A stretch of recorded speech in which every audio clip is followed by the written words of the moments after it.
সন্ত ৰামপাল গুৰু মহাৰাজ হৈছে এনে এজন মহাপুৰুষ যিজনে নিজৰ সত্য ভক্তি, তত্ত্বজ্ঞান, কৰুণা আৰু সেৱাৰ বলত সমাজত এক নতুন আদৰ্শ বলবৎ কৰিছে। সন্ত ৰামপাল গুৰু মহাৰাজৰ নেতৃত্বত তেওঁৰ সকলো সৎলোক আশ্ৰমে কৰা বিস্ময়কৰ সমাজ কল্যাণমূলক কামে সমাজখনক সোণালী ভৱিষ্যতৰ এক নতুন আশা দেখুৱাইছে। সন্ত ৰামপাল গুৰু মহাৰাজৰ পৰা নাম দীক্ষা গ্ৰহণ কৰাৰ পিছত লাখ লাখ লোকৰ কৰ্কট ৰোগ, এইডছ আদি দুৰাৰোগ্য ৰোগ নিৰাময় হ'ল। সন্তজনাৰ জ্ঞানৰ পৰা অনুপ্ৰাণিত হৈ তেওঁৰ অনুগামীসকলে লাখ লাখ ইউনিট ৰক্তদান কৰে। সন্তজনাই লাখ লাখ ভগ্নী কন্যাৰ যৌতুকমুক্ত বিয়াৰ আয়োজন কৰালে। সন্তজনাই লাখ লাখ মানুহক ড্ৰাগছ আসক্তিৰ পৰা মুক্ত কৰিলে। কোটি কোটি ধ্বংসপ্ৰাপ্ত পৰিয়াল শান্তিত লাগিল। সন্তজনাৰ আশ্ৰমত সমাৱেশৰ সময়ত বিনামূলীয়া চকুৰ চিকিৎসা আৰু দন্ত চিকিৎসাৰ ব্যৱস্থা কৰা হয়। সন্ত ৰামপাল গুৰু মহাৰাজৰ দ্বাৰা পৰিৱেশ সুৰক্ষাৰ উদ্দেশ্যে সময়ে সময়ে বৃহৎ পৰিসৰত বৃক্ষৰোপণ কৰা হয়। সন্তজনাই আৰ্তজনক তাৎক্ষণিক সকাহ দিবলৈ এম্বুলেন্স সেৱা আৰম্ভ কৰিছে। সন্তজনাই তেওঁৰ অনুগামীসকলক তেওঁলোকৰ শৰীৰ দান কৰিবলৈ অনুপ্ৰাণিত কৰে, যাতে মানৱতাৰ সেৱা আৰু চিকিৎসা ক্ষেত্ৰত উন্নতি কৰিব পৰা যায়। সন্ত ৰামপাল গুৰু মহাৰাজৰ সকলো আশ্ৰমত প্ৰতিদিনে বিনামূলীয়া ধৰ্মভোজৰ আয়োজন কৰা হয়, য'ত প্ৰতিবাৰেই প্ৰতিটো জাতি, প্ৰতিটো ধৰ্মৰ মানুহে একেলগে বহি ভোজন কৰে।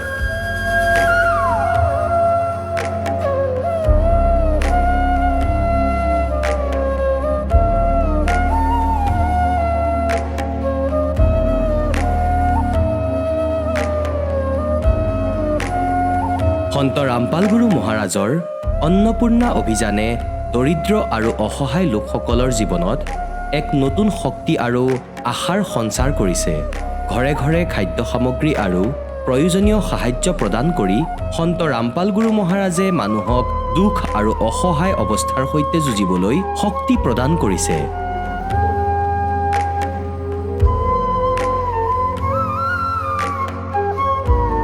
দৰিদ্ৰ লোকসকলৰ বাবে ঘৰ নিৰ্মাণ কৰা সন্ত ৰামপাল গুৰু মহাৰাজৰ অসাধাৰণ কাৰ্যই এনে এক নিদৰ্শন দাঙি ধৰিছে, যি যুগ যুগ ধৰি সন্তজনাৰ উদাৰতা আৰু দয়াৰ প্ৰতীক হিচাপে জনাজাত হৈ ৰ'ব।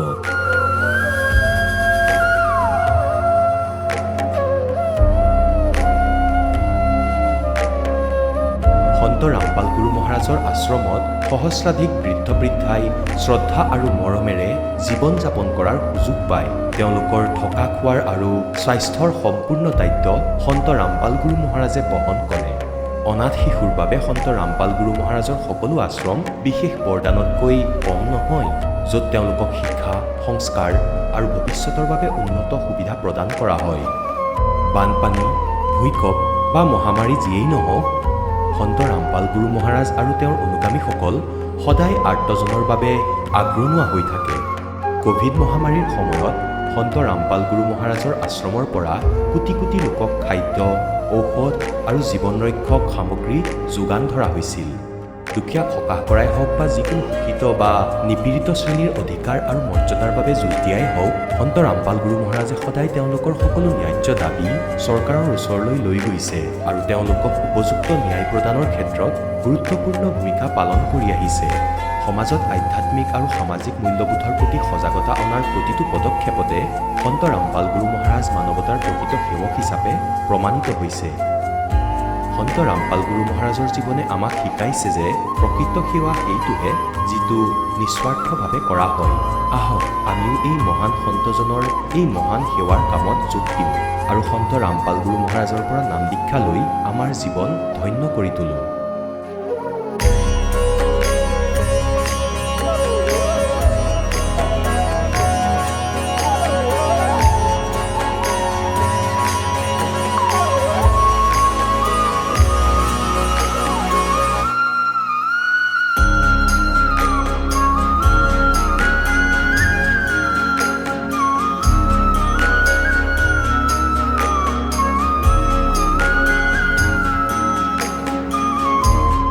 আপোনালোকক পৰিয়ালৰ সৈতে সৎলোক আশ্ৰমলৈ আন্তৰিকতাৰে আমন্ত্ৰণ জনোৱা হ'ল।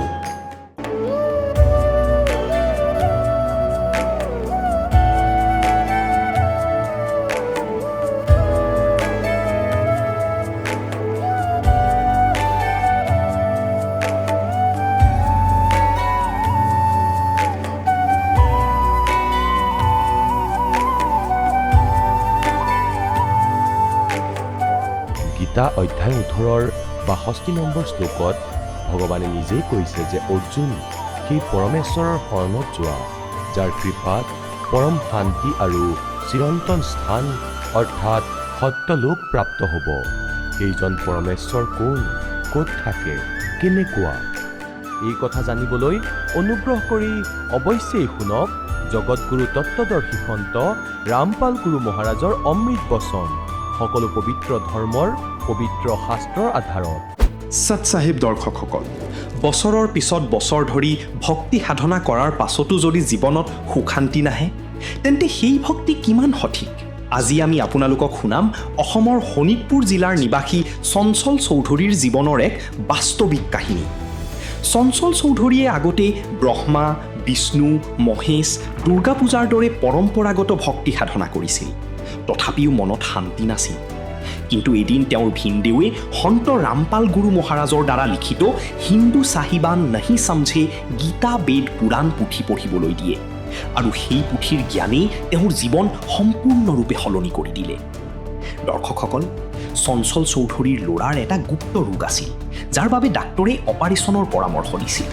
কিন্তু সন্ত ৰামপাল গুৰু মহাৰাজৰ পৰা নাম দীক্ষা লোৱাৰ পিছত পুনৰ চেকআপ কৰাত ডাক্তৰেও আচৰিত হৈ ক'লে, এতিয়া অপাৰেশ্যনৰ কোনো প্ৰয়োজন নাই। কেৱল এইটোৱেই নহয়, গেষ্ট্ৰিক সমস্যা, মানসিক চিন্তাৰ দৰে বহু সমস্যাৰ পৰাও তেওঁ মুক্তি লাভ কৰে। তেন্তে দৰ্শকসকল, কেনেকৈ সম্ভৱ হ'ল এই ডাঙৰ পৰিৱৰ্তন? আহক শুনো চঞ্চল চৌধুৰীৰ মুখৰ পৰা তেওঁৰ সম্পূৰ্ণ জীৱন কাহিনী। নমস্কাৰ। নমস্কাৰ ছাৰ, আপোনাৰ শুভ নামটো? মোৰ নাম চঞ্চল চৌধুৰী। আপুনি ক'ৰ পৰা আহিছে? মই বালিৰ পৰা শোণিতপুৰ, অসমৰ পৰা আহিছোঁ। আপুনি সন্ত ৰামপাল গুৰু মহাৰাজৰ পৰা নাম দীক্ষা কেতিয়া লৈছিল? মই সন্ত ৰামপালজী মহাৰাজৰ পৰা 12 ফেব্ৰুৱাৰী 2024 লৈছোঁ। সন্ত ৰামপাল গুৰু মহাৰাজৰ পৰা নাম দীক্ষা লোৱাৰ আগতে আপুনি কেনেধৰণৰ ভক্তি সাধনা কৰিছিল? আমি সন্ত ৰামপালজী মহাৰাজৰ নাম দীক্ষা নোলোৱা আগতো এনেই হিন্দু সমাজৰ যি দেৱী দেৱতা, আমি ব্ৰহ্মা, বিষ্ণু, মহেশ, দুৰ্গা পূজা আমি বেছি মানিছিলোঁ। আৰু সেই সাধনা আপুনি কেনেধৰণে কৰিছিল অলপ বুজাই কওকচোন। দুৰ্গা পূজাততো 10 দিন আমি ফাষ্টিং কৰোঁ, তাৰপিছত কৰি পেলাই পূজা চূজা কৰোঁ, ঢেৰ মানিছিলোঁ তাত, সেইটো ডাঙৰ। আপুনি যিহেতু আপোনাৰ হিন্দু সমাজত প্ৰচলিত পৰম্পৰাগত ভক্তি সাধনা কৰি আছিল, তেনে ক্ষেত্ৰত আপুনি সন্ত ৰামপাল গুৰু মহাৰাজৰ শৰণলৈ কিয় আহিব লগা হ'ল? আমাৰ এইটো ডাঙৰ কথা। এইটো আমাৰ ভিন্দ আগতে লৈছিলে, দিল্লীত থাকে এইটো ভিন্দটো, দিল্লীত ভিন্দ লৈছিলে নামটো। তেতিয়া আমি মোৰ বাইদেউ ফোন কৰিছিলে, তেতিয়া কৈছে যে চাওঁ না, ভিন্দই নামটো লৈ লৈছে সন্ত ৰামপালজী মহাৰাজৰ, আৰু মাছ মাংস একো আমাৰ বিজনেছটো মোৰ ভিন্দৰ ডিমৰ বিজনেছ আছিলে, সেইটো নকৰে, দোকান বন্ধ কৰি দিব কৈ আছে। এতিয়া পোৱালীবিলাকৰ পৰা আমি কৰিম, কষ্ট হৈ আছিলেতো, সেইকাৰণে আমিও ফোন কৰি পেলাই ভিন্দক ধমকি দিছিলোঁ যে আপুনি এইবিলাক নকৰিলে কেনেকুৱা পোৱালীহঁতক কেনেকুৱা পঢ়িব, কেনেকুৱা খাব, আপুনি কি কৰিলে? সেইটো একো নহয়, গুৰু ঢেৰ আছে ইণ্ডিয়াত, এনে ধংগী গুৰু আছে, আপুনি কিয় এনেকুৱা কৰিলে? তেতিয়া আমাক যে ফোন কাটি দিয়ে, নকৰে, আমি কৰিলেও ৰিং কৰিলেও নুঠায়, সেয়েহে নকৰোঁ, পলাই যায় ঘৰৰ পৰা। বাইদেউক কাজিয়া কৰে, সি পলাই যায়। তাৰপিছত এদিন গ'লোঁ দিল্লীত, তাৰপিছত তাত অৱতৰণ দিৱস আছিলে, তেতিয়া আমাক লৈ গ'লে। তেতিয়া আমাৰ দিদিও লৈ ল'লে, আমাৰ বাইদেউ এজনী আছিলে যে, সিও লৈছে নাম, সিও জ্ঞান শুনি পেলাই লৈ ল'লে। তেতিয়া মোৰ বাইদেউক মই ক'লোঁ যে তয়ো লৈ ল'লি কিয়? এতিয়া কি কৰি খাই আছ তহঁতে? পৰমাত্মাই খুৱাব নহয় আমাক চিন্তা নাই, আমি ল'লোঁ, আমি সতলোক যাম, এনেকুৱা মোক কৈ আছে। মই ক'লোঁ কেনেকুৱা সতলোক যাবি? মই একো বুজা নাছিলোঁ। তাৰপিছত এদিন গ'লোঁ দিল্লী, তাত অৱতৰণ দিৱস আছিলে, তেতিয়া আশ্ৰমত লৈ গ'ল মোক। তেতিয়া লৈ গ'ল মোক, কেনেকুৱা লাগি আছে, আমি মন্দিৰত যাওঁতো আমি বেলেগ বেলেগ কেনেকুৱা পূজা কৰোঁ, আৰু তাত প্ৰথমবাৰ গ'লোঁ যে, তাৰপিছত মোক চাই পেলাই আৰু ভকতবিলাকে মোক আহি গ'লে বুজাবৰ কাৰণে, এনেকুৱা কথা তই লৈ ল, এনেকুৱা সেইটো এইটো ধৰ্ম নল'লে মক্ষ প্ৰাপ্ত নকৰিবি, কুকুৰ গাধা হৈ পেলাই ফুৰি থাকিবি। মই হাঁহোঁ, তেনেকুৱা হয় নেকি? মানুহেহে হ'ব, এনেকুৱা মই ভাবি আছোঁ। তেতিয়া সিহঁতে বুজাইছে, মই বুজিছোঁ, মই কৈছোঁ, সিহঁতে কৈ আছে কেতিয়া নাম ল'বি, লৈ ল এতিয়া লৈ ল। হে নলওঁ, মই নলওঁ, মোৰ বিজনেছ মই শুকান মাছ বিক্ৰী কৰিম, মই কেনেকুৱা, মোৰোতো সৰু সৰু পোৱালি আছে দুটা, মই কেনেকুৱা চলাম। এনেকুৱা কৈ পেলাই মই লোৱা নাছোঁ, মই বুজিছোঁ জ্ঞানটো অলপ অলপ, ভালে লাগিছে। তাৰপিছত আহি গ'লোঁ অসমত, আকৌ এবাৰ 2-3 মাহ পিছত আকৌ গ'লোঁ। তাৰপিছত তাতো প্ৰকট দিৱস আছিলে। তাৰপিছত মোৰ ভিনদেউ কৈছে, এটা বুক দিছে মোক, হিন্দু চাহেবান নেহি সমঝে গীতা বেদ পুৰাণ, এইটো বুক দিছে মোক, কৈছে পঢ়িবা, তাত গৈ পেলাই নিদিবা, আৰু অকল দোকানত গৈ বিজনেছ কৰি থাকা, সেইটো পঢ়িবা। তেতিয়া মই দোকানত লৈ গ'লোঁ, তাতে থলোঁ, টাইম পাছ এনেই পঢ়িছোঁ। তেতিয়া ইমান জ্ঞান বুজি পেলাই একেবাৰে মই পঢ়াৰ লগে লগে, তাৰপিছত মই লাষ্টৰ পেজত ফোন নম্বৰ লিখা থাকে, মই ভিনদেউকো ফোন নকৰিলোঁ। তাৰপিছত সেইটো ফোন নম্বৰ ফোন কৰিলোঁ, আশ্ৰমত ফোন লাগিলে, মই ক'লোঁ যে কেনেকুৱা মই নাম দীক্ষা ল'ব বিচাৰি আছোঁ, কেনেকুৱা ল'ম। তাৰপিছত আমাৰ ওচৰতে বালিপাৰ ওচৰতে এটা জেগা আছে হেলেম, তাত এটা নামদান চেণ্টাৰ আছে, সেইটো নাম্বাৰটো কণ্টেক্ট মোক দিলে, মই তাত ফোন কৰিলোঁ। তাৰপিছত তাত গৈ পেলাই নাম দীক্ষা ল'লোঁ। তাৰপিছত মোৰ ছোৱালীও বেছি মাছ মাংস খায়, সি মাছ মাংস নহ'লে ভাতে নাখায়, সি ভোকতে থাকে। মই ক'লোঁ মই ল'ম, আৰু পোৱালি নল'লে কেনেকুৱা মই কৰিম, হে পৰমাত্মা, মই ল'লে, মোৰ পোৱালি নল'লেতো মই কেনেকুৱা, ঘৰততো আৰু মাছ মাংস হৈ যাব, তাৰপিছত কেনেকুৱা আমি আপোনাক সেৱা কৰিম, কেনেকুৱা মন্ত্ৰ জাপ কৰিম, এনেকুৱা ভাবি আছোঁ, চিন্তা কৰিছোঁ। তাৰপিছত মোৰ ছোৱালীও গৈ পেলাই ডাইৰেক্ট কৈছে, মা ময়ো ল'ম তোৰ লগত নাম ময়ো ল'ম। মই ছোৱালী দুয়োটাকো একেলগতে ল'লোঁ। তাৰপিছত মোৰ মা কৈছে, নাই মই নলওঁ, মইতো ব্ৰহ্মা বিষ্ণু মহেশক পূজা কৰি আছোঁ, গুৰুজীতো ব্ৰহ্মা বিষ্ণু মহেশকে কথা কৈ থাকে বাৰে বাৰে, সি জ্ঞান বুজা নাছিলে। তাৰপিছত সিও দিল্লী গ'ল, তাৰপিছত ফেব্ৰুৱাৰীত দিল্লী গ'লে, তাৰপিছত সিও নাম লৈ ল'লে জ্ঞান শুনি পেলাই তাত। যিহেতু আপুনি সন্ত ৰামপাল গুৰুমাজৰ জ্ঞান বুজি, তেখেতৰ সৎসং প্ৰবচন শুনি ভালদৰে জ্ঞান বুজিয়ে তেখেতৰ পৰা নাম দীক্ষা লৈ ভক্তি সাধনা কৰি আছে, আৰু আমি বিভিন্ন শ্ৰদ্ধালুসকলৰ যেতিয়া অনুভৱ শুনো, আপোনালোকৰ সন্ত ৰামপাল গুৰুমাজৰ শিষ্যসকলে মত ব্যক্ত কৰে যে তেওঁলোকে নাম দীক্ষা লোৱাৰ পিছতে বিভিন্ন প্ৰকাৰে লাভ পোৱা বুলি। আপুনি সন্ত ৰামপাল গুৰুমাজৰ পৰা নাম দীক্ষা লোৱাৰ পিছত কেনেধৰণৰ লাভ পাইছে? মইতো বৰ এটা ডাঙৰ লাভ পাইছোঁ। মোৰ ল'ৰাৰ গুপ্ত ৰোগ আছিলে এটা, সৰুৰ পৰা মই তাৰ মেডিকেল দিল্লী যেতিয়া যাওঁ, তেতিয়া মই তাক চেকআপ কৰাওঁ। তেতিয়া ডক্টৰে কৈ দিলে, ইয়াক কোনো ঔষধ দিলে সেইটো ভাল নহ'ব, অপাৰেশ্যনো কৰিব লাগিব, তাক অপাৰেশ্যনে এটা তাৰ ৰাস্তা আছে। তেতিয়া মই এইবাৰ গ'লোঁ, গুৰুজী সন্ত ৰামপালজী মহাৰাজৰ নাম লৈ পেলাই এইবিলাক গ'লোঁ। মই ভাবিলোঁ এতিয়া ডাঙৰ হৈছে, 14 বছৰ হৈ গ'ল, এতিয়া মই অপাৰেশ্যন কৰিয়ে দিওঁ। তাৰপিছত গ'লোঁ, ৰিপৰ্টটো আকৌ কৰিলে হস্পিটেলত, তেতিয়া ৰিপৰ্টত একেবাৰে নৰ্মেল আহিছে, ডক্টৰে কৈ আছে নালাগে অপাৰেশ্যন কৰিব। এইটো কেনেকৈ সম্ভৱ? এজন সন্তৰ পৰা নাম দীক্ষা লোৱাৰ পিছতে আপুনি যেতিয়া আপোনাৰ সন্তানৰ যি গুপ্ত ৰোগৰ কথা ক'লে, সেয়া চেকআপ কৰিব যাওঁতে দ্বিতীয়বাৰ যেতিয়া ডক্টৰে কৈছে অপাৰেশ্যন কৰিব নালাগে, কিন্তু পূৰ্বতে ডক্টৰে অপাৰেশ্যন কৰিব দিছিলে, এইটো কেনেকৈ সম্ভৱ? এজন সাধাৰণ সন্তৰ পৰা নাম দীক্ষা লোৱাৰ পিছতে যে এনেকুৱা ধৰণৰ চমৎকাৰ আপোনালোকে পাইছে?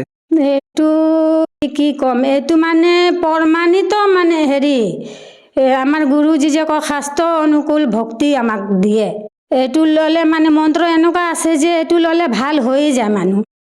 আৰু আমি শুনিছোঁ আপোনালোকৰ গুৰু সন্ত ৰামপাল গুৰুমাজৰ পৰা নাম দীক্ষা লোৱাৰ পিছতে বহুতে হেনো নিচাও ত্যাগ কৰিব পাৰে, এই কথাষাৰ কিমান দূৰ সত্য? একেবাৰে 110% সত্য। এইটো লোৱাৰ জ্ঞান শুনিলেহে নিচাটো এৰি যায়, নিজে নিজে এৰি যায়, এইটো ক'বই নালাগে নিচা এৰিবৰ কাৰণে মানুহবিলাকক। আপুনি সন্ত ৰামপাল গুৰুমাজৰ পৰা নাম দীক্ষা লোৱাৰ পিছত আৰু অন্য কিবা লাভ পাইছেনে? আমি তেনে সৰু মোৰ ডেইলি লাভ পায়ে থাকোঁ। আগতেই মোৰ গেষ্ট্ৰিক প্ৰব্লেম সৰুৰ পৰাই, যেতিয়াৰ পৰা মই বিয়া হৈছোঁ তেতিয়াৰ পৰাই মোক গেষ্ট্ৰিক প্ৰব্লেম ঢেৰ আছিলে। এদিনো ঔষধ নাখালে মই থাকিবই নোৱাৰোঁ, পেট বিষ আৰু গা বিষ হৈয়ে থাকে কিবা কিবি। এতিয়াতো মই এদিনো যেতিয়াৰ পৰা নাম লৈছোঁ তেতিয়াৰ পৰা এদিনো ঔষধ খোৱা নাই, আৰু এনে ভালদৰে মই আছোঁ। যিহেতু আপুনি সন্ত ৰামপাল গুৰুমাজৰ পৰা নাম দীক্ষা লোৱাৰ পিছতে বিভিন্ন প্ৰকাৰে লাভ পালে, আপোনাৰ ল'ৰাৰ যি গুপ্ত ৰোগ আছিলে, সেই সন্তানৰ গুপ্ত ৰোগৰ পৰা পৰিত্ৰাণ পাইছে, মুঠতে আপুনি শাৰীৰিকভাৱে হওক বা আৰ্থিকভাৱে হওক বিভিন্ন প্ৰকাৰে লাভ পাইছে। যিসকল দৰ্শকে আজি আপোনাক টিভি স্ক্ৰীণত প্ৰত্যক্ষ কৰি আছে, তেওঁলোকক আপুনি কি বাৰ্তা দিব বিচাৰে যাতে তেওঁলোকেও আপোনাৰ দৰে উপকৃত হ'ব পাৰে?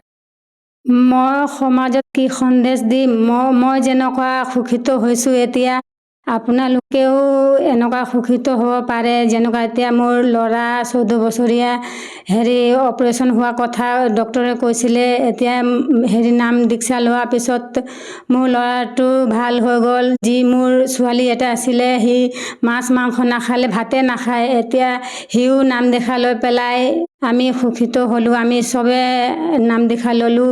আমি এতিয়া সুখিত আছোঁ। তেনেকুৱা আপোনালোকেও সুখিত হ'ব পাৰে। আমাৰ গুৰুজী সন্ত ৰামপালজী মহাৰাজৰ ওচৰত গৈ পেলাই জ্ঞান শুনি পেলাই নাম দীক্ষা ল'লে আপুনিও মোক্ষ প্ৰাপ্ত কৰিব পাৰিব। যদিহে কোনো লোকে সন্ত ৰামপাল গুৰুমহাৰাজৰ পৰা নাম দীক্ষা ল'ব বিচাৰে, সহজভাৱে কেনেকৈ ল'ব পাৰিব? এতিয়াতো চব মানুহৰ হাতে হাতে মোবাইল থাকে। সেইটো মোবাইলত সন্ত ৰামপালজী মহাৰাজ লিখিলে, চাৰ্চ কৰিলে মোবাইলত আহি যায়। সৎসংগৰ তলত কণ্টেক্ট নাম্বাৰ থাকে। এইটো নাম্বাৰ যোগাযোগ কৰি পেলাই আপুনি নাম দীক্ষা ল'ব পাৰিব। ধন্যবাদ থাকিল। সৎসাহেব। দৰ্শকসকল, আপোনালোকে শুনিলে সন্ত ৰামপাল গুৰু মহাৰাজৰ পৰা নাম দীক্ষা প্ৰাপ্ত কৰি সুখী হোৱা ভকতৰ অনুভৱ। এতিয়া চাওক জগতগুৰু তত্ত্বদৰ্শী সন্ত ৰামপাল গুৰু মহাৰাজৰ মংগল প্ৰবচন। दोहू ठोर है एक तू, बया एक से दो, गरीबदास हम कारणे तुम आए हो मगजो। दोहू ठोर है एक तू, যে হে ভগৱান, ওপৰতো আপুনিয়ে আছে আৰু ইয়াতো আপুনিয়ে, আৰু আমি তুচ্ছ মানুহৰ বাবে আপুনি তাৰ পৰা গতি কৰি আহিছে। আৰু বেদে ইয়াৰ প্ৰমাণ দিয়ে যে হে পৰমাত্মা ওপৰত থাকে, তাৰ পৰা গতি কৰি আহে আৰু ভাল আত্মাক লগ কৰে। গতিকে পুণ্যাত্মাসকল, আপোনালোকৰ সৌভাগ্য যে আপোনালোকে পৰমাত্মাই দিয়া সেই যথাৰ্থ জ্ঞান আৰু তেওঁৰ দ্বাৰা বনোৱা এই সৎগুৰু আপোনালোকে প্ৰাপ্ত কৰিছে। আৰু সেই জ্ঞানী, সেই ভক্তিয়ে যি ভগৱানে ক'ব আহিছিলে, আজি আপোনালোকৰ মুখামুখি হ'ল। আপোনালোক সৌভাগ্যৱান, ধন্য আপোনালোকৰ পিতৃ মাতৃ যিয়ে জন্ম দিলে। और कहते समझा है तो सर दर पाओ, और नहीं रे ऐसा दाओ। কি কৈছে কবি চাহেবে কৈছে যে कि ये संसार समझदा नहीं, कहंदा श्याम दोपहरे नू, और गरीबदास ये वक्त जाते रोग इस पैरे नू। যদি এই সময় হাতৰ পৰা ওলাই যায় আৰু মুক্তি নহয়, যদি সঁচা ভক্তি কোনো প্ৰাণীয়ে নকৰে এই প্ৰাইম টাইমত, তেন্তে কান্দি বা ইয়াক মনত পেলাই মনুষ্য জীৱন হাতৰ পৰা গুচি যাব। গতিকে পুণ্যাত্মাসকল, নিজৰ কল্যাণ কৰোৱা, আনকো বুজোৱা। যিমানেই বেছিতকৈ বেছি জনতাৰ মাজত এই জ্ঞান বিলাব, আপোনাৰো ভাল হ'ব, সমাজৰো ভাল হ'ব, সকলোৰে দুখ আঁতৰি যাব, সকলোৱে পৰমাত্মাক পাব, সমগ্ৰ বিশ্ব পাৰ হ'ব। বলো সতগুৰুদেৱ।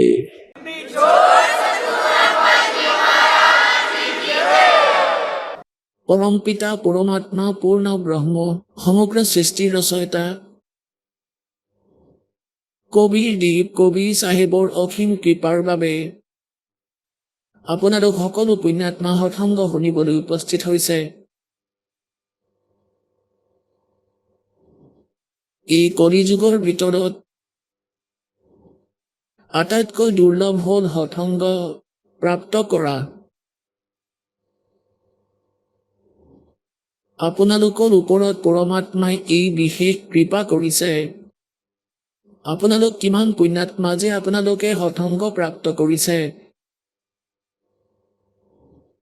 সৎসংগৰ অৰ্থ হ'ল সত্য তত্ত্বজ্ঞান, সত্য জ্ঞান, আধ্যাত্মিক জ্ঞান য'ত প্ৰচাৰ হয় তাকে সৎসংগ বোলে।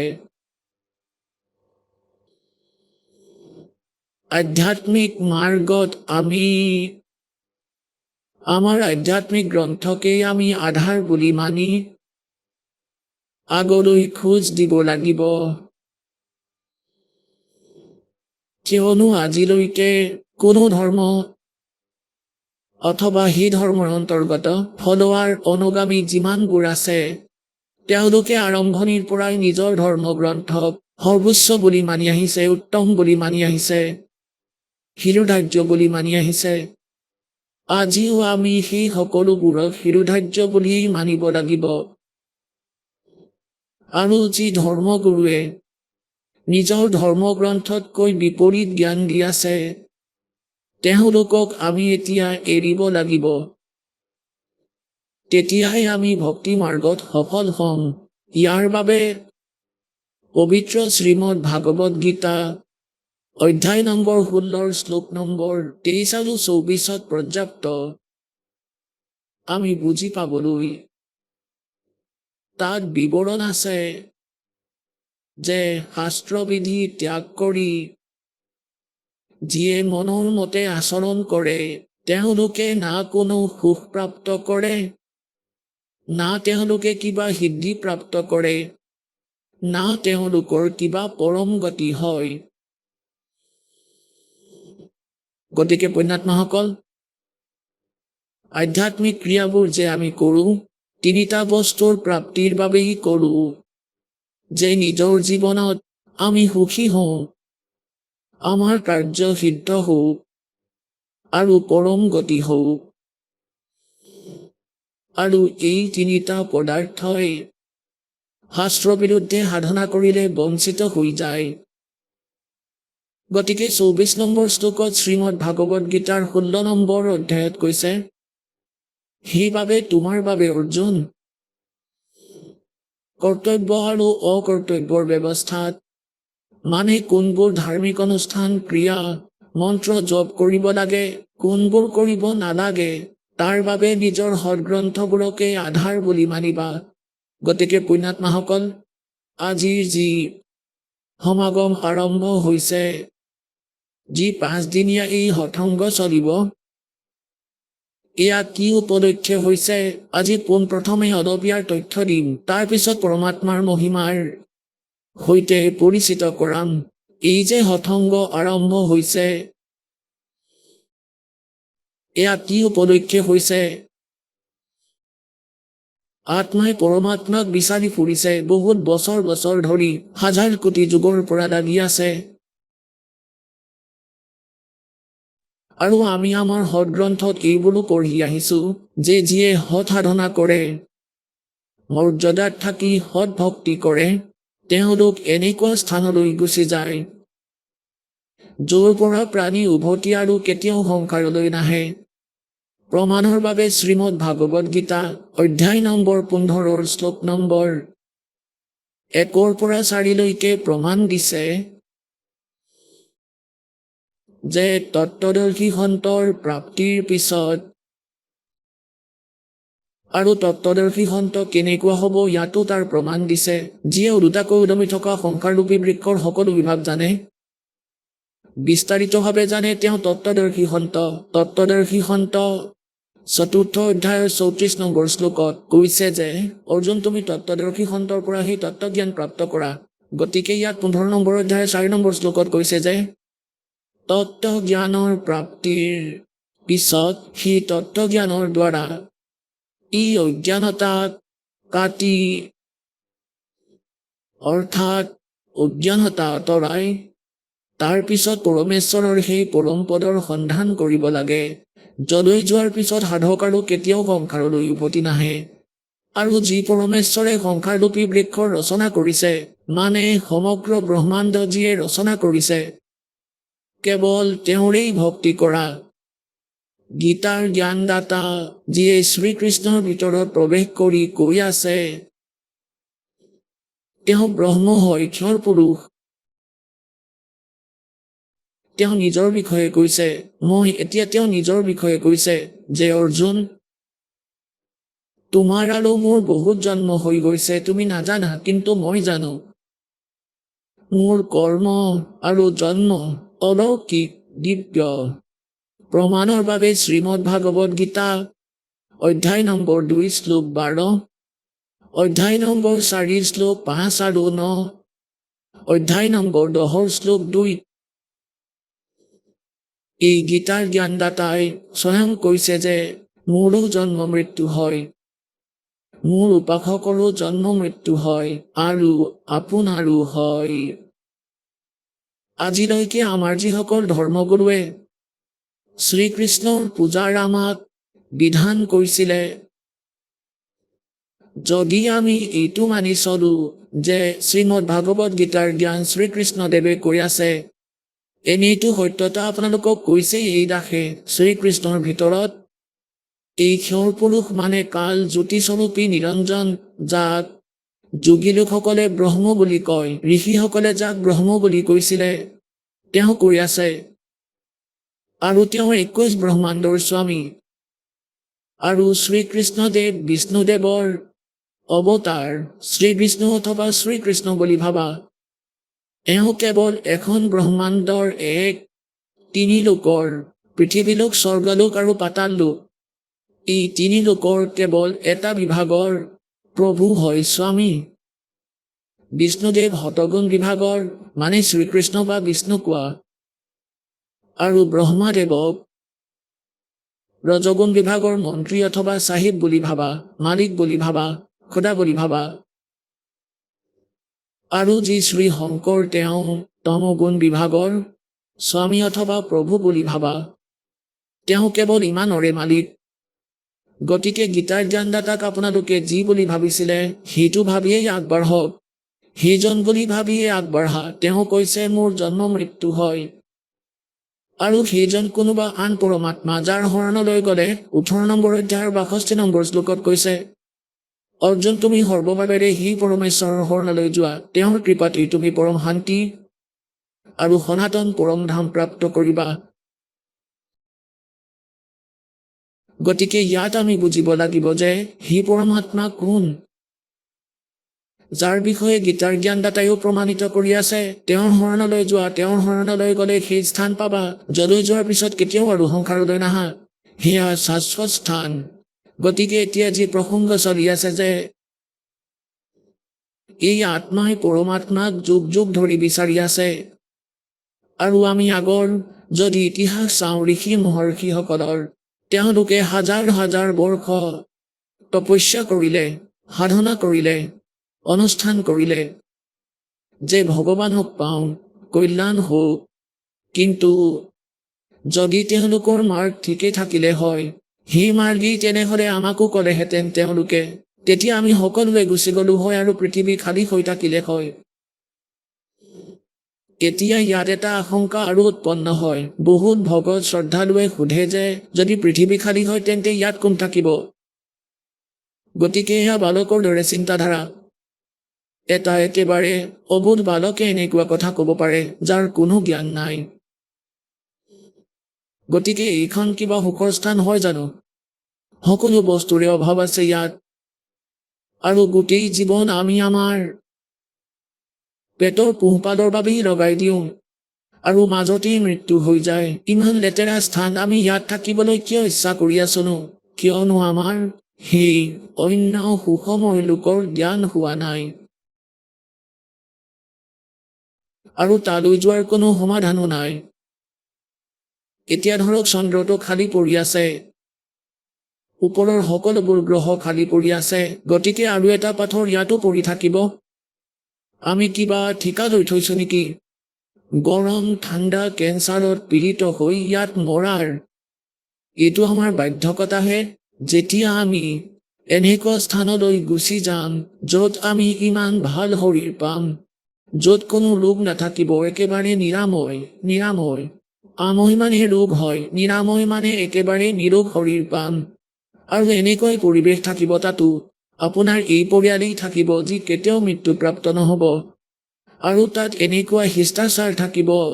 ইয়াততো বোৱাৰীয়েকে শাহুৱেকৰ লগত কাজিয়া কৰে, নাইবা শাহুৱেকে বোৱাৰীয়েকৰ লগত লাগে, সদায় কিবা নহয় কিবা কাৰণত কাজিয়া কৰিয়ে থাকে জীৱবোৰে। আমি উপায় নোহোৱাৰ বাবে আছো ইয়াত, কাৰণ কোনো বিকল্প নাই। গতিকে আমি এনেকুৱা স্থানলৈ গুচি যাম য'ত কোনো দুখ নাই, কোনো বৃদ্ধাৱস্থা নাই। এতিয়া বৃদ্ধনো কোনে হ'ব বিচাৰে? কোননো ৰোগী হ'ব বিচাৰে? কিন্তু সকলোৱে হৈ আছে। কোনেনো মৰিব বিচাৰে? কিন্তু সকলোৱেই মৰি আছে। গতিকে এনেকুৱা লেতেৰা লোকত আৰু যদি কোনোবাই কয় এইখন যদি খালী হৈ যায়, আৰে এইখন যিমান সোনকালে খালী হ'ব সিমানেই ভাল। এইখন থকাৰ ঠাই জানো? ক'ৰবাত বানপানী আহিলে সকলোৰে মৃত্যু হয়, ক'ৰবাত ভূমিকম্প আহে, ক'ৰবাত এনেই খৰাং হয়, কোনোবা ৰোগত মৰিছে, কোনোবা টেকাই মৰিছে। গতিকে এই পৃথিৱীলো কচাইখানা হৈ পৰিছে আৰু এইখন হেনো স্বৰ্গদূতীয়াৰ এই স্থান সঠিক নহয়। গতিকে পৰমাত্মাৰ সন্ধানত আমি যুগ যুগ ধৰি লাগি আছো। যদি সেই ঋষি মহৰ্ষিসকলৰ মাৰ্গ সঠিক হ'ল হয়, তেন্তে আমি গুচি গলো হয় তালৈ, আমি এই সংসাৰত নাথাকিলো হয়। ইয়াৰ কাৰণ এইটোৱেই যে আমাৰ সদগ্ৰন্থবোৰৰ জ্ঞান আমাৰ ধৰ্মগুৰুসকলৰ নাছিলে। বৰ্তমান অৱস্থাততো একেবাৰে বিজুলী পৰি গৈছে। আৰু বিশেষকৈ হিন্দু ধৰ্মৰতো অৱস্থাই বেয়া। যিমান ভক্তিৰ এই আধ্যাত্মিক মাৰ্গৰ যি খেলি মেলি দেখিছো এই হিন্দু ধৰ্মত, সেয়া অন্য ধৰ্মত দেখা পোৱা নাযায়। অন্য ধৰ্মৰ ধাৰ্মিক যেনেকৈ কোৰাণ শ্বৰীফক কোনোবা মানুহতা কমচে কম কোৰাণ শ্বৰীফক আধাৰ বুলিতো মানিছে, আৰু সেই অনুসৰি তেওঁলোকৰ যি পৰম্পৰা সেয়া এক ধৰণে ভক্তি কৰে। সেই প্ৰকাৰে খ্ৰীষ্টিয়ান ধৰ্মত চাওক, শিখ ধৰ্মৰ ফালে চাই লওক, আৰু হিন্দু ধৰ্মৰ ফালে চাওক, বেলেগ বেলেগ গুৰুৱে বেলেগ বেলেগ পূজা কৰে। যিমান জ্ঞান আছে সিমানে দেৱতাও। কোনোবাই কাৰোবাক পূজা কৰিছে, কোনোবাই কাৰোবাক, কোনোবাই কিবা কৰি আছে, কোনো আধাৰ নাই। আমাৰ সদগ্ৰন্থ আছে, তালৈ আমি নাচাওঁৱেই। গতিকে আমাৰ ধৰ্মগুৰুসকলৰ আমাৰ ধৰ্মগ্ৰন্থৰেই জ্ঞান নাছিলে। সেইকাৰণে আমাৰ সেই অমূল্য ৰত্ন, যি আমাৰ অমূল্য গুপ্তধন, আমাৰ ঘৰতেই গুপ্ত হৈ আছিলে। আমাৰ ধৰ্মগুৰুসকলে সেইবোৰ আমাৰ সন্মুখৰে আনিব নোৱাৰিলে, যি কাৰণে আমি লাহে লাহে দুখীয়া হৈ যাব ধৰিলো। আমি আধ্যাত্মিক দুখীয়া হৈ গলো, নিৰ্ধন হৈ গলো। কবি চাহেবে কৈছে, कबीर सब जग निर्धना और धनवंता ना कोई, धनवंता सो जानिए जिस पे राम नाम धन होए। গতিকে আমাৰ লগত ৰাম নাম ধন নাথাকিলে, সেইকাৰণে আমি ভিখাৰী হৈ গলো। গতিকে পুণ্যাত্মাসকল, আমি এতিয়া আকৌ ধন, ৰাম নামৰ ধন পুনৰ সংগ্ৰহ কৰিব লাগিব, শাস্ত্ৰ অনুকূল সাধনা কৰি। এতিয়া আজি যি সমাগম আৰম্ভ হৈছে, ইয়াৰ উপলক্ষ হ'ল যে জেঠ মাহৰ পূৰ্ণিমাত সেই পৰমোৎকৰ ব্ৰহ্ম, যিজন আমাৰ পিতা, যি আমাৰ দুখ বুজোতা, যিয়ে আমাৰ দুখত দুখী হয়, যিজনে আমাক সুখী কৰিবলৈ আৰু সতলোক যি স্থান আমি এৰি আহিছো, য'ত আমি সুখী হৈ আছিলো, তাৰ বিষয়ে ক'বলৈ, তাৰ খবৰ দিবলৈ, তাৰ তথ্য দিবলৈ সেই পৰমাত্মা স্বয়মেই আহে। আৰু এয়া আমাৰ সদগ্ৰন্থইও প্ৰমাণিত কৰি আছে। ঋগ্বেদ মণ্ডল নম্বৰ 9, সূক্ত নম্বৰ 86 আৰু মন্ত্ৰ নম্বৰ 26 আৰু 27। ঋগ্বেদ মণ্ডল নম্বৰ 9, সূক্ত 82 মন্ত্ৰ 1, 2, 3। ঋগ্বেদ মণ্ডল নম্বৰ 9, সূক্ত 20 মন্ত্ৰ 1। ঋগ্বেদ মণ্ডল নম্বৰ 9, সূক্ত 94 94 মন্ত্ৰ নম্বৰ 1। ঋগ্বেদ মণ্ডল নম্বৰ 9, সূক্ত 95 মন্ত্ৰ নম্বৰ 2। ঋগ্বেদ মণ্ডল নম্বৰ 9, সূক্ত 96 96 মন্ত্ৰ 16 পৰা 20লৈকে। ঋগ্বেদ মণ্ডল নম্বৰ 9, সূক্ত 54 মন্ত্ৰ 3। ঋগ্বেদ মণ্ডল নম্বৰ 9, সূক্ত 1 মন্ত্ৰ 8 আৰু 9। আৰু বেলেগ বেলেগ স্থানতো চাৰিওখন বেদৰ ভিতৰত এইটো প্ৰমাণ দিছে যে সেইজন পৰমাত্মা, যিজন সৰ্বশক্তিমান প্ৰভু, যিজন সৰ্ব উৎপাদক প্ৰভু, সকলোৰে উৎপত্তি কৰোতা, সেই পৰমাত্মা ওপৰত থাকে দেহলোকৰ তৃতীয় পৃষ্ঠত। দেহলোক মানে তেজোময় লোক, যি সপ্ৰকাশিত পৃথিৱী সত্যলোক। সেই পৃথিৱীত এই পৰমাত্মাই এটা গুম্বজৰ ভিতৰত ৰজাৰ সমান শিৰত মুকুট আছে, দাঁতাৰ ওপৰত বগা ছাতি আছে, আৰু সিংহাসন অৰ্থাৎ তখ্তত বিৰাজমান। গতিকে যিসকল মহাপুৰুষে পৰমাত্মাক তাত দেখিছে, তেওঁলোকেও কৈছে পৰমাত্মাৰ লগত সাক্ষাৎকাৰ যাৰ হৈছে, কিয়নো সেই পৰমাত্মাই স্বয়ং তেওঁলোকক সতলোকলৈ লৈ গৈছিল, তেওঁলোকক নিজ স্থান দেখুৱাই আকৌ এৰি দিছিলে। তাৰে মাজৰ এজন আদৰণীয় গৰীবদাস চাহিবদেৱ, গাঁও চুৰানি, জিলা ঝজ্জাৰ, হাৰিয়ানাৰ জন। তেওঁ কৈছে যে श्वेत छत्र और सिर मुकुट विराजे,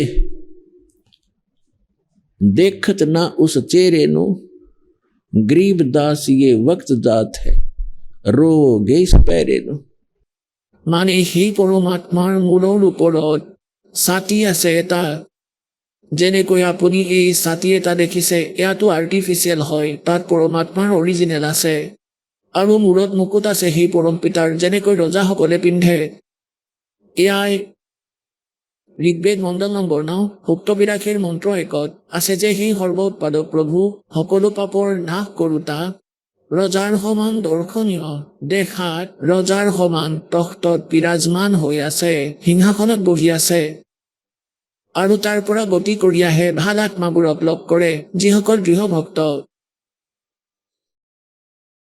গতিকে এই সকলো বেদ মন্ত্ৰৰ সাৰ মৰ্ম হ'ল যে পৰমাত্মা ওপৰত বহি আছে নৰাকাৰ হয় মনুষ্য সদৃশ হয় যিসকল মহাপুৰুষে পৰমাত্মাক দেখিছে কৈছে যে हमरे ही हुनियार है हमरा सृजनहार আমাৰ সৃজনহাৰ আমাৰ ভগৱান আমাৰ উৎপত্তি কৰোঁতা দেখাত আমাৰ দৰেই দেখাত সদৃশ আমাৰ লোকৰ দৰেই কিন্তু সি পৰমাত্মাৰ সামৰ্থ্যতা আৰু তেওঁৰ মেটেৰিয়েল অফ বডি আমাতকৈ বেছি শক্তিশালী আৰু অবিনাশী শক্তিশালী তেজোময় গতিকে সতলোকলৈ যোৱাৰ পিছত প্ৰত্যেক প্ৰাণীক প্ৰত্যেক জীৱক হংস বুলি কোৱা হয় হংস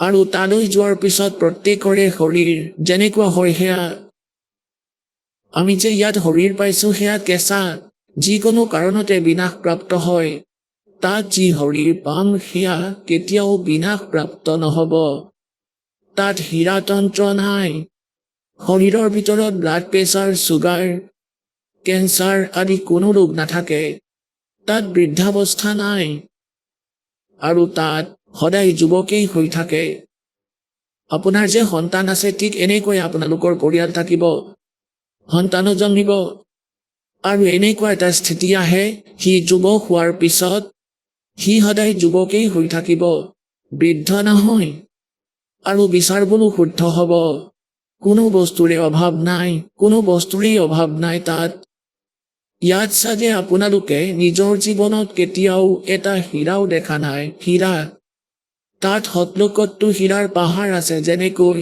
ইয়াত পাথৰৰ পাহাৰ আছে ইয়াত আপুনি হীৰা দেখিবই নাপাব আৰু গাখীৰৰ নৈ বৈ থাকে চিৰসেউজীয়া বৃক্ষ আছে কোনো বস্তুৰে অভাৱ নাই য'ত ইচ্ছা তাতেই বহি খাওক আৰু সকলো খাদ্য আপুনি যিকোনো ধৰণৰ খাদ্য যেনেকৈ পৰমাত্মা যেতিয়া কাশীলৈ আহিছিলে 120 বছৰ আছিলে এবাৰ কোনোবাই ধেমালি কৰিছিলে মিছা চিঠি দি দিছিলে কবিৰ ভগৱানৰ নামেৰে যে সকলো সাধু সন্ত আহক কবি চাহেবে ধৰ্মভোজ পাতিছে আৰু সেই সময়ত দাতাই লীলা কৰি আছিলে এজন গৰীব একেবাৰে চিম্পল ভগতৰ জুপুৰিত থাকিছিলে তেওঁ 2 বেলাৰ কষ্টৰে খাবলৈ পাইছিলে আৰু যাৰ দুৱাৰত 18 লাখ ব্যক্তি আহি গ'ল তেতিয়া পৰমাত্মা স্বয়ং গৈছিলে নিজ স্থান সতলোকলৈ আৰু তাৰ পৰা 9 লাখটা ষাঁড় গৰুৰ ওপৰত বনাই থোৱা জিলাপি কচুৰি পকৰি দৈ মিঠাই বুনিয়া লাড্ডু সকলো ভৰাই দালি চাউল ক্ষীৰ পায়স সকলোবোৰ বনাই থোৱা বস্তু ছেকেণ্ডতে লৈ আহিলে গতিকে তাত সকলো বস্তুৱে আপোনাৰ উপলব্ধ তাত কোনো ধৰণৰ হাই কাজিয়া খং নাই ইয়াত আমি কেতিয়াবা মাটিৰ ভাগ বতৰাতেই কাজিয়া কৰি মৰো মাটিখিনিতো তাতেই থাকি যায় কিন্তু মানুহটো মৰি যায় এনেকুৱা বেয়া বৃত্তি কিয় হ'ল কাৰণ আমাৰ কোনো জ্ঞান নাই আৰু আনহাতে আমাৰ লগত ভগৱান নাই যেতিয়া আমাৰ লগত ভগৱান থাকিব আৰু জ্ঞান থাকিব তেতিয়া আমাৰ কোনো বস্তুৰে অভাৱ ইয়াতো নাথাকিব যেতিয়ালৈকে আপোনালোক ইয়াত থাকিব আপুনি সুৰক্ষিত থাকিব আপোনাৰ ল'ৰা ছোৱালী সুৰক্ষিত থাকিব সেইবাবেইতো আমি ভগৱানক বিচাৰোঁ যাতে আমাৰ পৰিয়াল সুখত থাকক আমিও নিৰোগী হওঁ আমাৰ অকাল মৃত্যু নহওক মৃত্যুটো মানিছোঁ যে আমি বুঢ়া হোৱাৰ পিছত মৰি যোৱাৰ আশা কৰোঁ কিন্তু মাজতে যাতে নমৰোঁ গতিকে এই লেতেৰা দুখটো এই নাশবান স্থানতো সেই অবিনাশী পৰমাত্মা কবীৰদেৱৰ শৰণলৈ অহাৰ পিছতহে আমি এই সুখ প্ৰাপ্ত কৰিব পাৰিম গতিকে এই জ্ঞান এতিয়ালৈকে আমাক কোনেও কোৱা নাই। পৰমাত্মাই আহি কোৱাৰ চেষ্টা কৰিছিলে বাৰু। চন 1398 পৰা 1518লৈকে 120 বছৰ পৰমেশ্বৰ ইয়াত থাকিল। এজন শিপিনীৰ ভূমিকা, এজন দুখীয়া মানুহৰ ভূমিকা কৰিলে। সেই ভূমিকা কিয় কৰিলে? কিয়নো 5 দিনৰ ভিতৰত এই সমাগম হৈ থকাৰ সময়ত মই আপোনালোকক পৰমাত্মাৰ ভালকৈ বিস্তাৰিতভাৱে যিমান এই দাসৰ বুদ্ধিয়ে কাম কৰিব সকলো কথা শুনাম, তেতিয়া আপোনালোকে বুজি পাব।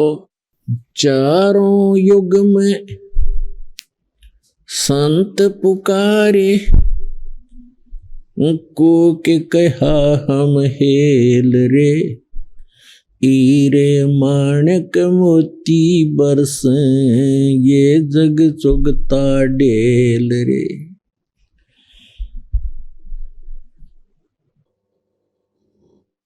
এই সমাগম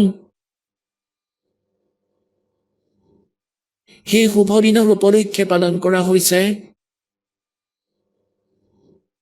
যে সেই পৰমাত্মা আমাৰ পিতা, আমি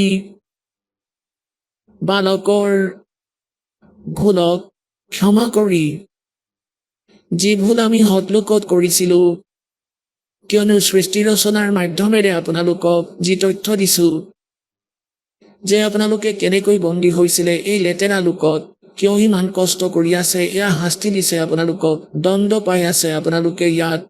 এই জেলৰ ভিতৰত যি অলপ চলপ সুবিধা প্ৰাপ্ত কৰিছো আমি, তাকেই সুখ বুলি ভাবিছো। জেলত সুখ সপোনতো নহয়। এই যে 21 ব্ৰহ্মাণ্ড, এয়া জেল হয় কালৰ। ইয়াত সুখ সপোনতো নহয় কোনো প্ৰাণীৰেই। লাগিলে তেওঁ সমগ্ৰ পৃথিৱীৰ ৰজা হওক, লাগিলে স্বৰ্গৰে ৰজা হওক। গতিকে এই যি স্থান, আমি ইয়ালৈ কিয় আহিলো, এয়া সৃষ্টি ৰচনাত আপোনালোকক কম, এই সমাগমতো আপোনালোকক কম। গতিকে সেইবোৰক ক্ষমা কৰিলে পৰমাত্মাই আমাক বালক বুলি ভাবি। এতিয়া ইয়ালৈ আহো আমি আমাৰ নিজ স্থানৰ কথা ক'বলৈ, নিজক পাবলৈ, মানে সৎলোকলৈ যাবলৈ, বিধি ক'বলৈ তেওঁ স্বয়ঙেই আহে। গতিকে সেই পৰমাত্মা যেনেকৈ, সেই পৰমাত্মাৰ বিষয়ে আপোনালোকে প্ৰমাণ শুনিলে যে চাৰিওখন বেদত তাত স্পষ্টকৈ আছে যে সেই পৰমাত্মা ওপৰত থাকে। তাত ৰজাৰ সমান অনাৰ কণ্ট্ৰলাৰৰ ৰূপত সিংহাসনত বিৰাজমান হৈ আছে। আৰু সেই পৰমাত্মাৰ শক্তি, পাৱাৰ অফ গড, সেই পৰমাত্মাৰ শক্তি সৰ্বব্যাপক। সেই পৰমাত্মা একদেশীয় এটা স্থানত থাকে। যেনেকৈ সূৰ্য একদেশীয় হয়, আৰু সেইটোৰ যি শক্তি সেয়া নিৰাকাৰ ৰূপত প্ৰত্যেককে প্ৰভাৱিত কৰে। উষ্ণতা তাৰ শক্তি। আপুনি যদিও ছায়াত বহি থাকে তথাপিও তাৰ উষ্ণতা আপোনালোকে অনুভৱ কৰি থাকে। এই প্ৰকাৰে পৰমাত্মাৰ যি শক্তি প্ৰত্যেক কণাতেই বিদ্যমান।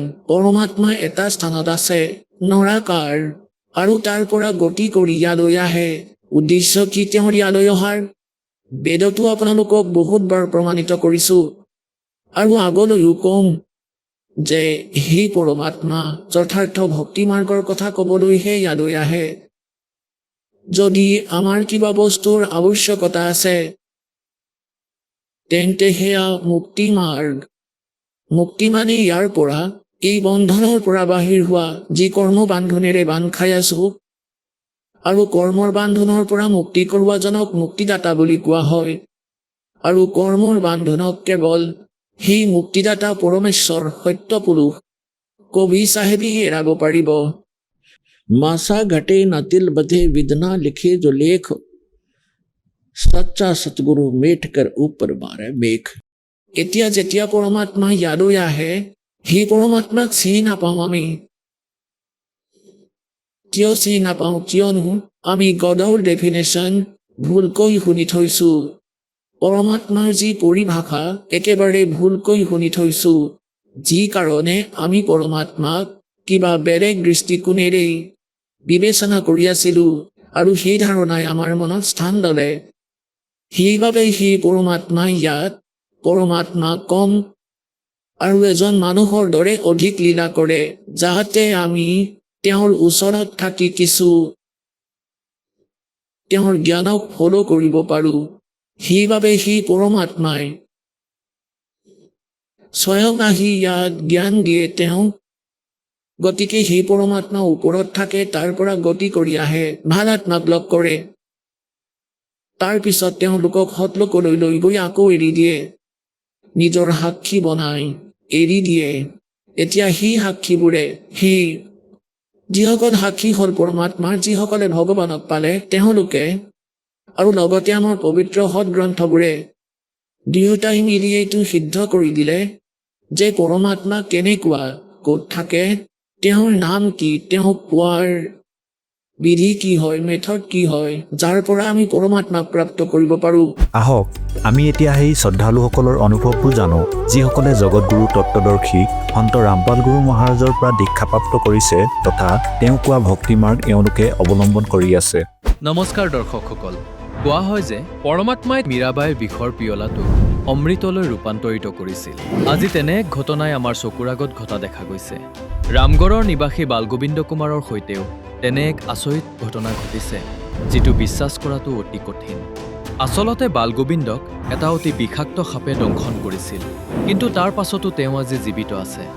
দৰ্শকসকল, বালগোবিন্দৰ মতে তেওঁৰ সৈতে এনেধৰণৰ আৰু বহুতো অতুলনীয় লাভ হৈছে, যিবোৰ কেৱল সন্ত ৰামপাল গুৰু মহাৰাজে দেখুৱাই দিয়া ভক্তি সাধনাৰ দ্বাৰাহে সম্ভৱ হৈছে। দৰ্শকসকল, আচলতে সন্ত ৰামপাল গুৰু মহাৰাজে তেওঁৰ শিষ্যসকলক কেনেধৰণৰ ভক্তি সাধনাৰ উপদেশ দিছে, যাৰ জৰিয়তে তেওঁলোকে এনে অদ্ভুত আৰু অলৌকিক চমৎকাৰ লাভ কৰিছে। আৰু সঁচাকৈয়ে কোনো ব্যক্তি বিষাক্ত সাপে কামোৰাৰ পাছতো বাচি থকাটো সম্ভৱনে? আহক ইয়াৰ আঁৰৰ সত্যটো কি তাক জানো, আৰু বালগোবিন্দ কুমাৰৰ মুখেৰে শুনো তেওঁৰ জীৱনৰ সেই বিশেষ কাহিনী। ছাৰ নমস্কাৰ। নমস্কাৰ ছাৰ। কি নাম আপোনাৰ? বালগোবিন্দ কুমাৰ। ক'ৰ পৰা আহিছে আপুনি? ৰামগড় ঝাৰখণ্ডৰ পৰা।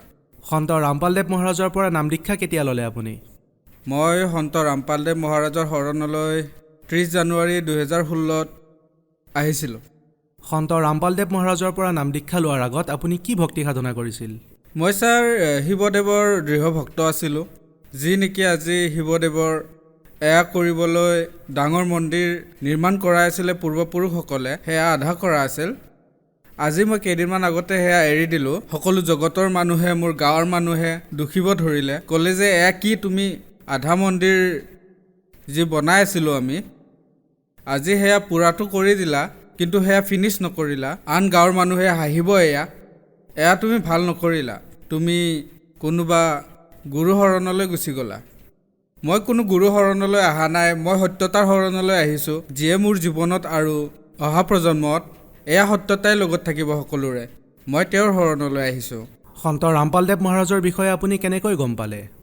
মোৰ বৰদেউতাৰ ল'ৰা ভগতদেৱ, তেওঁ প্ৰথমে শৰণলৈ গৈছিলে। তাৰপিছত তেওঁ মোক 2 বছৰৰ পৰা কৈ আছিলে যে ভাইটি কৰি লোৱা ভক্তি, পৰমাত্মা আহিছে, এতিয়া যদি নকৰা, নাজানো কেতিয়া তুমি মৰা, তেতিয়া জীৱন ব্যৰ্থ হৈ যাব। তোমাৰ জন্ম মৃত্যুৰ যি ৰোগ সেয়া লাগিয়ে থাকিব আৰু তুমি ইয়াতেই থাকি যাবা। কৈছিলোঁ লৈ ল'ম, এনেদৰে মানাই কৰি থাকিলোঁ।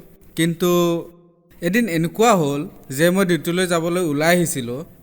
তেতিয়া কিছুমানে সৎসংগৰ বাবে ইয়াত কৰমাত ঝাৰখণ্ডতে এটা নামদান কেন্দ্ৰলৈ গৈ আছিলে। তেতিয়া মই বাইক ওলাইছিলোঁ ডিউটি যাবলৈ, তেওঁলোক বলেৰ' এখনত বহি গুচি গৈছিলে।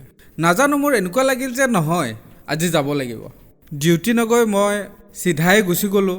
কৈছিলে মোক বলেৰ'তে যাবলৈ, কিন্তু তেওঁলোক আধা দূৰ গৈ পালে। তাৰপিছত মোৰ বাইকতে স্পীডত গুচি গ'লোঁ। তেওঁলোকক 15 কিলোমিটাৰ 20 কিলোমিটাৰ প্ৰায় 15 কিলোমিটাৰ পিছত তেওঁলোকক ফোন কৰি লগ কৰিলোঁ আৰু ক'লোঁ ময়ো যাম, লৈ ব'লক। তাৰপিছত তেওঁলোকৰ লগত গ'লোঁ আৰু পৰমাত্মাৰ শৰণত নাম ল'লোঁ। সন্ত ৰামপালদেৱ মহাৰাজৰ পৰা নাম দীক্ষা লোৱাৰ পিছত আপুনি কি লাভ পালে? সন্ত ৰামপালদেৱ মহাৰাজৰ পৰা নাম লোৱাৰ পিছত মোৰ লাভ এয়া হ'ল যে মোক এডাল সাপে এইখন ভৰিত খুটিয়াইছিল, য'ত নেকি সেই সাপে খুটিয়ালে কোনেও জীয়াই নাথাকে। আজি পৰমাত্মাই মোক জীৱিত ৰাখিছে। আজি মই জগতৰ মানুহক দেখি আছোঁ আৰু তেওঁলোকেও মোক দেখি আছে। বহুত মানুহ মোৰ ঘৰলৈ আহিছিলে আৰু কৈছিলে যে জৰা ফুকা কৰা আৰু ডক্তৰক দেখুওৱা। তেতিয়াই এজন ভগতদেৱ আছে মোৰ লগৰ, ৰিমছ হস্পিটেল, যিখন ঝাৰখণ্ডৰ চৰকাৰী হস্পিটেল, তাত থাকে। মই সুধিলোঁ কি কৰোঁ? তেওঁ ক'লে যে নহয়, একো নহয় তোমাৰ। সন্ত ৰামপালদেৱ মহাৰাজৰ শৰণত যোন থাকে তেওঁতো কেতিয়াও ইয়াৰ বাবে পৃথিৱী সাক্ষী যে তেওঁৰ ভকতসকলৰ লগত একো বেয়া হোৱা নাই, যি হৈছে ভালেই হৈছে। যেতিয়া তেওঁ ক'লে মোৰ বিশ্বাস হৈ গ'ল যে নহয়, সন্ত ৰামপালদেৱ মহাৰাজৰ ভক্তিত যদি শক্তি আছে তেন্তে মই জীয়াই থাকিম, নহ'লে নাথাকোঁ। মোৰ মা দেউতাই কৈছিলে যে নহয় নহয় ডক্তৰক দেখুৱাব লাগিব, তালৈ যোৱা। মই ক'লোঁ একো নকৰোঁ, যি কৰিব পৰমাত্মাই কৰিব। আজি মই আপোনাৰ সন্মুখতেই আছোঁ আৰু পৃথিৱীবাসীৰ সন্মুখত আছোঁ। আৰু কি লাভ পালে ছাৰ? ছাৰ, এবাৰ মোৰ সন্তানটোৰ সি প্ৰায় 3 বছৰীয়া, সি এবাৰ বিল্ডিঙৰ ছাদৰ পৰা পৰি গৈছিলে, য'ত তলৰ মজিয়াখন চিমেণ্টৰ আছিলে, য'ত সি মূৰ পেলাই পৰিছিলে। আৰু তেতিয়া মই তাৰ মূৰটো এনেকৈ চালোঁ আৰু তেতিয়া তাৰ মূৰত গাঁত গাঁত হৈ তেজ জমা হৈ গৈছিলে। কিন্তু আজি সন্ত ৰামপালদেৱ মহাৰাজৰ শৰণত থকাৰ বাবে মোৰ সন্তানৰ একোৱেই হোৱা নাই। সি একেবাৰে সুস্থ আৰু ভালকৈ আছে। সি ভালদৰে পঢ়া শুনাও কৰি আছে আৰু একেবাৰে সুস্থ। আৰু এবাৰ এনেকুৱা হ'ল যে মই গাড়ী চলাই থাকোঁতে হঠাতে পাছৰ চকাটো ফুটি গ'ল আৰু মই গমেই নাপালোঁ কি হৈছিলে। এডাল পোল আছিলে, মই ভাবিলোঁ গাড়ীৰ ইঞ্জিনটো গৈ পোলতেই খুন্দা খাব। কিন্তু এনেকুৱা হ'ল যে চিধা চিধি পোলৰ ফালে গৈ আছিলোঁ আৰু মাত্ৰ 10 খোজ আছিল আৰু গতিবেগ 60। কিন্তু গাড়ীখন উঠি গুচি গ'ল বাওঁফালে আৰু গাড়ীখন এনেকুৱা হৈ যায়, না গাড়ীখনৰ কিবা ক্ষতি হয় না কাৰোবাৰ কিবা ক্ষতি হয়। গাড়ীখন আগৰ দৰেই থাকে। আজি ময়ো সুৰক্ষিত হৈ আছোঁ আৰু 5জন ভকত মোৰ গাড়ীত আছিলে। গাড়ীখনত প্ৰায় 3 টনৰ লোড আছিলে। সেইবোৰো ঠিকে আছে, সকলোবোৰ ঠিকে আছে, ময়ো ঠিকে আছোঁ। গাড়ীখনৰো একো নহ'ল, মোৰো একো নহ'ল। সন্ত ৰামপালদেৱ মহাৰাজৰ শৰণলৈ গ'লে জগতেই জানে আৰু সকলো ভক্তই এই কথা কৈছেও, পৰমাত্মাৰ ভক্তিতেই এই শক্তি আছে যিয়ে এইবোৰ কৰিব পাৰে, অন্যথা আনে নোৱাৰে। আৰু ছাৰ, মোৰ ঘৰত প্ৰেত বাধা থাকে। এবাৰতো এনেকুৱা হ'ল যে এজন ওজা মোৰ ঘৰলৈ অনা হৈছিলে আৰু এনে কথাতেই কৈ দিছিলে যে ছাগলী কাটিব লাগিব। সেইটোৱে লৈ আমাক চান্দা বিচাৰি আছিলে যে মোৰ দেউতাৰ ভায়েকসকলে। তেতিয়া আমি কৈছিলোঁ যে চান্দা নিদিওঁ, আমি এইবোৰ পূজা নকৰোঁ। তেতিয়া মোৰ দেউতাক কাটিবলৈ আগবাঢ়ি আহিল, কৈছিলে যে হয়তো আজি ছাগলী কাটিম, নহ'লে তোমাক। তুমি কিয় নিদিবা? ইয়াত 3টা ভাগ আছে, এটা ভাগ তুমি দিব লাগিব। মোৰ দেউতাই মানা কৰি দিলে। তেতিয়া ময়ো মানা কৰি দিলোঁ যে নিদিওঁ। তেতিয়া ক'লে যে হয়তো আজি ছাগলী কাটিম, নহ'লে তোমাক কাটিম। কিন্তু ইমানখিনি বিশ্বাস আছে যে মালিকৰ দয়াত আজি জীয়াই আছোঁ, এয়া লাভ পালোঁ। ছাৰ, আপুনি যে কৈ আছিলে আপোনালোকৰ ঘৰৰ ভিতৰত যি প্ৰেত বাধাৰ সমস্যা আছিল, সেয়া ঠিক হ'লনে? একেবাৰেই ঠিক হ'ল। আজি মোৰ ঘৰত কোনো প্ৰেত বাধা নাই।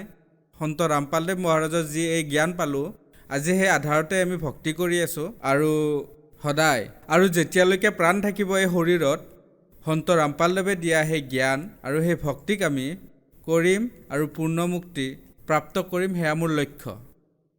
আৰু গুৰুদেৱৰ এই জ্ঞানে আমাক মুক্তি দিব। ছাৰ, সন্ত ৰামপালদেৱ মহাৰাজৰ পৰা নাম দীক্ষা লোৱাৰ আগতে আপুনি কিবা নিচা কৰিছিলনে? হয় ছাৰ, মই কৰিছিলোঁ আৰু নিচাৰ লগে লগে মই মাংসও খাইছিলোঁ। আজি আগতে যেনেকৈ চিগাৰেট খাইছিলোঁ, কিন্তু আজি যেতিয়া কোনোবাই চিগাৰেট খায় মই তাৰ ওচৰলৈ গ'লে বমি হৈ যায়। মোৰ সেই দোকানখনলৈ যাবলৈ মন নোযোৱা হৈ যায়। যদিও বিস্কুট আনিবলৈও থাকে, তাত কোনোবাই চিগাৰেট খাই থাকিলে ধোঁৱা ওলালে মই আঁতৰি যাওঁ, তাৰ পৰা বিস্কুটো নলওঁ। চেষ্টা কৰোঁ তাৰ পৰা যদি নল'ব পাৰোঁ ভাল। আৰু ইমান মাংস খাইছিলোঁ যে বজাৰে বজাৰে ঘূৰি ফুৰি যিয়ে মাংস বেচে তেওঁলোকে সেয়া বিচাৰি বিচাৰি আনি খাইছিলোঁ। আজি এনেকুৱা লাগে মই বহুত ভুল কাম কৰিছিলোঁ, যেন মোতকৈ বেছি তুচ্ছ আৰু কোনো নাই। গতিকে সেইবাবে মই বিচাৰোঁ পৰমাত্মা সন্ত ৰামপালদেৱ মহাৰাজৰ যি ভক্তি, এই ভক্তিত এয়া আছে, না নিজে কষ্টত থাকিবা না আন কাৰোবাক কষ্ট দিব পাৰিবা।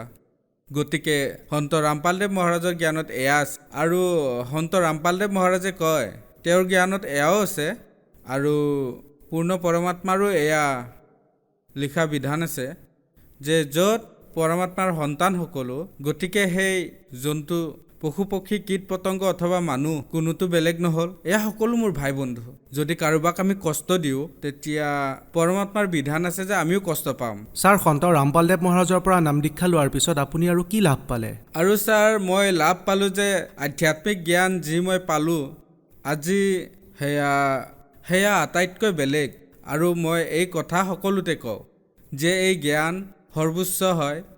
মই মোৰ সকলো যিসকল সম্বন্ধীয় আৰু যি বন্ধু আছে তেওঁলোকক কওঁ যে ব'লা, সন্ত ৰামপালদেৱ মহাৰাজে এনেকুৱা জ্ঞান কৈ আছে যি জগতে জানিব লাগে আৰু ক'বলগীয়া।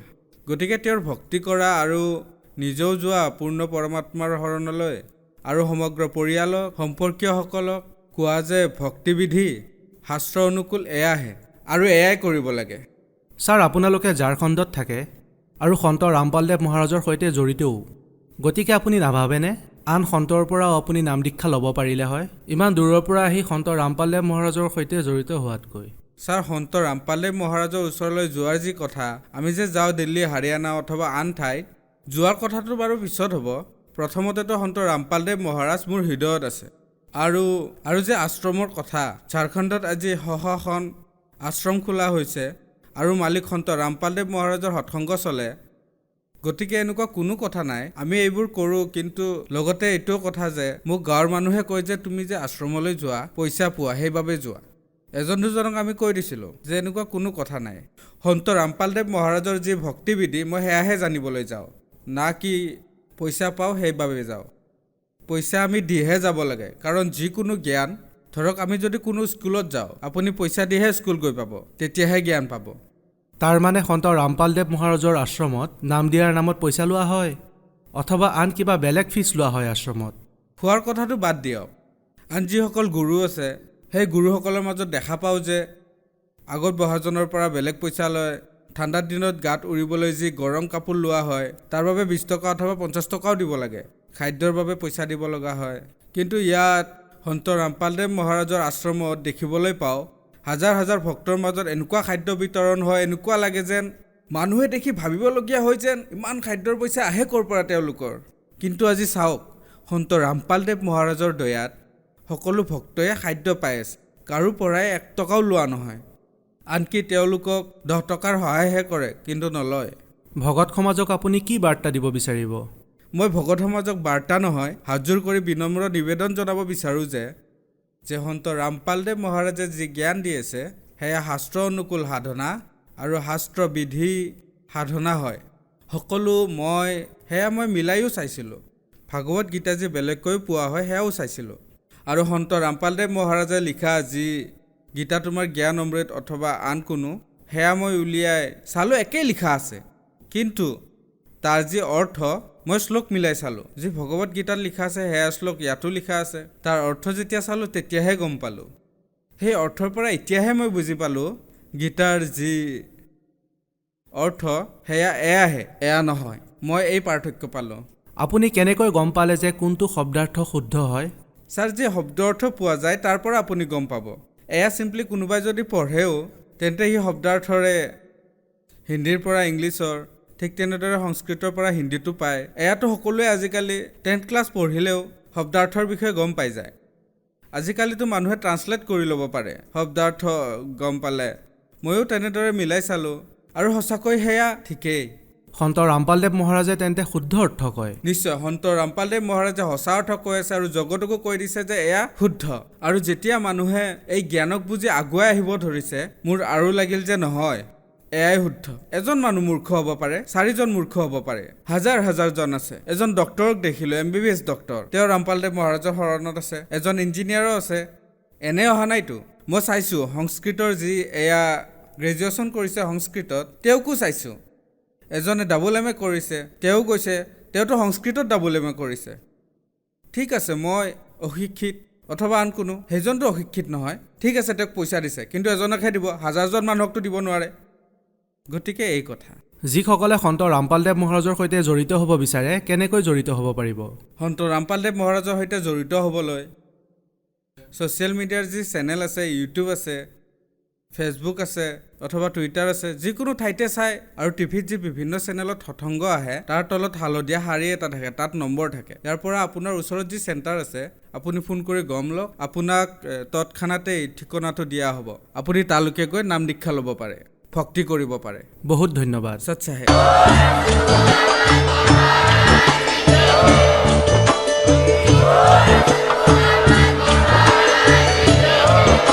আপুনি শুনি আছিলে জগতগুৰু তত্ত্বদৰ্শী সন্ত ৰামপাল গুৰু মহাৰাজৰ মংগল প্ৰবচন। অধিক জানিবৰ বাবে ভিজিট কৰক www.jagatgururampalji.org। সন্ত ৰামপাল গুৰু মহাৰাজৰ শুভ আশীৰ্বাদত সমগ্ৰ বিশ্বতে 500তকৈও অধিক নাম দীক্ষা কেন্দ্ৰ আছে, য'ত সন্ত ৰামপাল গুৰু মহাৰাজৰ দ্বাৰা বিনামূলীয়াকৈ নাম দীক্ষা দি থকা হৈছে। আপোনাৰ ওচৰৰ নাম দীক্ষা কেন্দ্ৰৰ ঠিকনা জানিবলৈ সম্পৰ্ক কৰক 7082208528।